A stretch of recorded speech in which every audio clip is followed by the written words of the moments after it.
India की सबसे बड़ी खबरों की टॉप हेडलाइंस।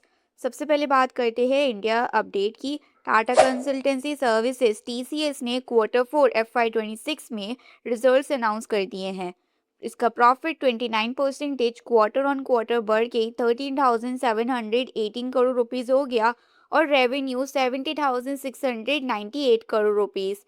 मार्जिन भी इंप्रूव होकर 25.3% पर है। और सबसे इम्पॉर्टेंट, कंपनी ने 12 बिलियन US डॉलर की डील से सिर्फ एक क्वार्टर में क्लोज किया, मतलब डिमांड स्ट्रांग है।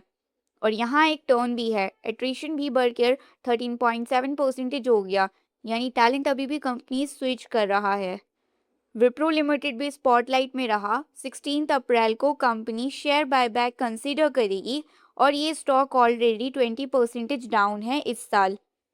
रुपी थोड़ा वीक हो गया, 92 रुपीज़ 63 पैसे पर डॉलर, और इसका रीज़न है वेस्ट एशिया टेंशंस और स्ट्रेट ऑफ हॉर्मस अनसर्टिनिटी। ये रूट ग्लोबल ऑयल सप्लाई के लिए बहुत क्रिटिकल है। और HFCL के शेयर 6% ऊपर गए क्योंकि इनकी सब्सिडी ने 1366 करोड़ रुपीस का फाइबर ऑर्डर जीता।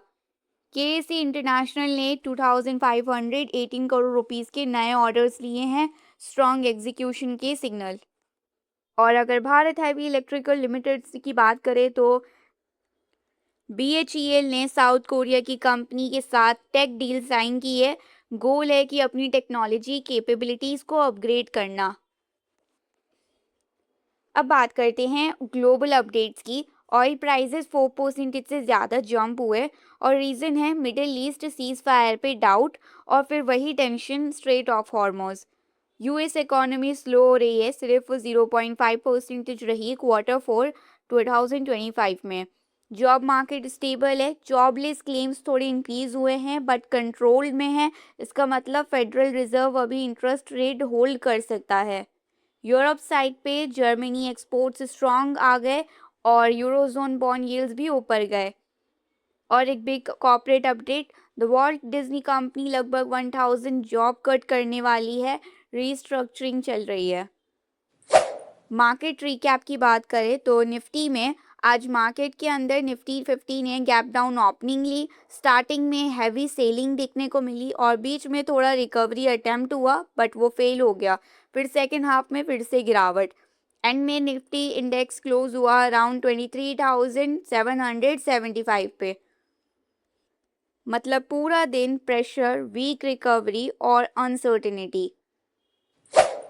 अपकमिंग इकोनॉमिक इवेंट्स में 10 अप्रैल 2026 को FX रिजर्व्स और life insurance premium, mutual fund equity का inflows, corporate bond insurance, general insurance premium, cargo traffic at major ports और इन्फ्लेशन फाइनल जर्मनी से, inflation data China से और inflation Brazil से, central bank policy rate Korea का और inflation United states का भी।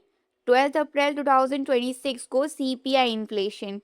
और अपकमिंग कॉर्पोरेट एक्शंस के अंदर जैश इंजीनियरिंग लिमिटेड 10 अप्रैल 2026 को एक्स डेट है, इंटीरियम डिविडेंड कंसीडर करने के लिए 60 पैसे का। Pure crop fruits limited buyback of shares करने वाला है, इसकी एक्स डेट भी 10 अप्रैल है। RM drip and sprinkler systems limited bonus issue करने वाला है 5:7 के अंदर और इसकी एक्स डेट है 10 अप्रैल। अपकमिंग कॉर्पोरेट एक्शंस के अंदर एनर्जी इंफ्रास्ट्रक्चर ट्रस्ट 16 अप्रैल 2026 को एक्स डेट है इनकम डिस्ट्रीब्यूशन के लिए। औरोबिंदो फार्मा लिमिटेड 17 अप्रैल 2026 को एक्स डेट पे ट्रेड करेगा बायबैक ऑफ शेयर्स के लिए। मुथूट फाइनेंस लिमिटेड 17 अप्रैल 2026 को एक्स डेट पे ट्रेड करेगा इंटीरियम डिविडेंड के लिए। पशुपति कॉर्ड स्पेन्स लिमिटेड 17 अप्रैल 2026 को एक्स डेट पे ट्रेड करेगा स्टॉक स्प्लिट फ्रॉम 10 रुपीज़ से 1 रुपीज़ की फेस वैल्यू के लिए। CIA automotive India limited ex date पे ट्रेड करेगा 22 अप्रैल को फाइनल डिविडेंड के लिए 7 रुपीज़ के। Sanofi India limited ex date पे ट्रेड करेगा 22 अप्रैल 2026 को फाइनल डिविडेंड 48 रुपीज़ के लिए। और स्ट्रिंग मेटावर्स लिमिटेड 2026 को 24 अप्रैल को स्टॉक स्प्लिट पे ट्रेड करेगा 10 रुपीज़ से 1 रुपीज़ के लिए। अल्का इंडिया लिमिटेड एक्स डेट पे ट्रेड करेगा 27 अप्रैल को फाइनल डिविडेंड 40 पैसे के लिए। ABB India limited ex date पे ट्रेड करेगा फाइनल डिविडेंड 29 रुपीज़ 59 पैसे के लिए। सैनमिट इंफ्रा लिमिटेड एक्स डेट पे ट्रेड करेगा 30 अप्रैल 2026 को कंसोलिडेशन ऑफ शेयर्स के लिए। स्टॉविक इंडस्ट्रीज लिमिटेड एक्स डेट पे ट्रेड करेगा 30 अप्रैल 2026 को 12 रुपीज़ के इंटीरियम डिविडेंड को कंसीडर के लिए। वेस्टवियस इंडिया लिमिटेड फाइनल डिविडेंड के लिए एक्स डेट पे ट्रेड करेगा 30 अप्रैल 2026 को। आगे क्या एक्सपेक्ट कर सकते हैं? मार्केट अब डिपेंड करेगा global tensions, oil prices, investor sentiments पर। मतलब मार्केट अभी वॉलीटिलिटी ख़त्म नहीं हुई है। ये वीडियो सिर्फ एजुकेशनल पर्पस के लिए है, स्टॉक रिकमेंडेशन या बाइंग एडवाइस नहीं है। कोई भी इन्वेस्टमेंट डिसीजन लेने से पहले एक सर्टिफाइड फाइनेंशियल एडवाइजर से कंसल्ट करें।